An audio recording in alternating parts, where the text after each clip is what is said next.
LDODK stiert 8e met 2 punten. Dalto is 9e met 1 punt. Voor beide ploegen is winst dus van groot belang. Want de winnaar stiert boven de degradatiestreek. De laatste 2 duels waren een soort vregen van André en Erwin Zwart. Zowel verdedigend als onvallend. De strategie is dan ook om de krachten meer over de ploeg te verdelen. En het begin is goed van de ploeg van Jan-Sjoerd Pool. Ze komen op een vlotte 1-0 voorsprong en dit is de treffer van Marion Visser. 2-0. Een heel aardig begin van deze wedstrijd.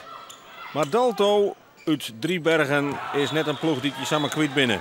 Van Grutte Aastaan, Jelle Steenbeek, draaien gelijk, alles weer in liekwicht. Het blijft gelijk opgaan aan 4-5. Maar dan is het André Zwart met 2 treffers op regen. En weer een lietsgotje. Het onvalsvak van zijn broer Erwin Zwart rent stroef en Dalvo profiteert met de 4e goal van Jelle Steenbeek en de terugbraak van Barbara Brouwer. En dan is het op een ei gelijk. En welke kant het duel dan uitgaat, dat is dan de grote vraag. 5 minuten voor het skoft is het Dalto die de rollen wat omdraait en de voorsprong neemt. Van Grutte Aastaan, Maarten van den Brink, Sien Tolve. En nou dus Dalto aan de goede kant van de score.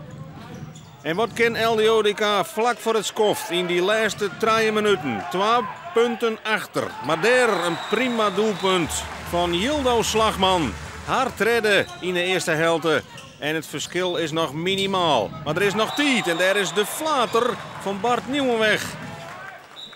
En dus de strafworp voor LDODK. Erwin Zwart. En dat betekent dat de voorsprong daar toch weer is vlak voor het skoft. Nog 10 seconden te gaan. Misschien nog kans voor Ian Scott. Erwin Zwart van Grutte Aastaan. En met 14 is die voorsprong natuurlijk heel noffelijk richting de tweede helte. LDODK veerkrachtig. En het aardige is dat er door een heel soort schieven scoord wordt. Dat weer het doel van de ploeg van Jan-Sjoerd Pool. Maar in die tweede helte zal Dalto vjochtje voor de kansen. En die komen er. Hier een kansje dichtbij van Nieuwenweg. En dan is het gewoon weer 16 gelijk. Het is heel dreig om los te komen. Maar bij LDODK is de taakverdeling heel goed. Nou mij Marcus de Boer wordt meer voorin staan. En dit is zijn tweede treffer. En het verschil rint weer uit naar 2.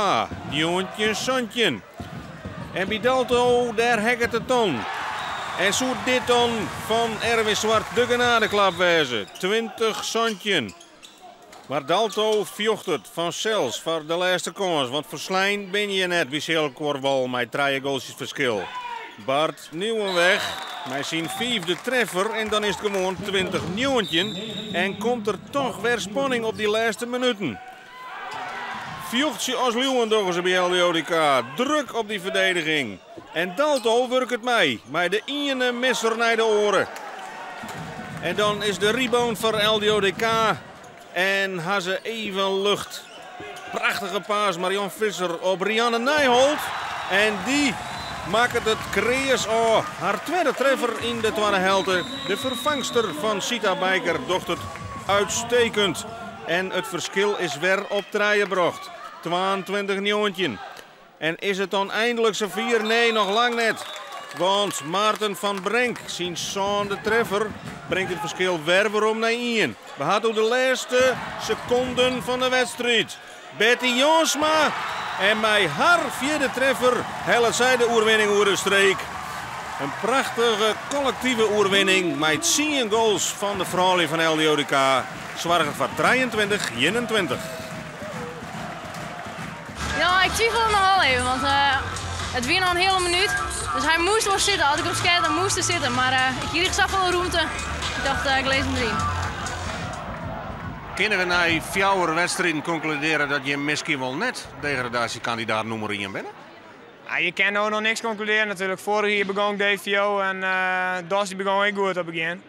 Maar als wij gewoon staan trokken en dan krijgt iedereen het lastig in huis.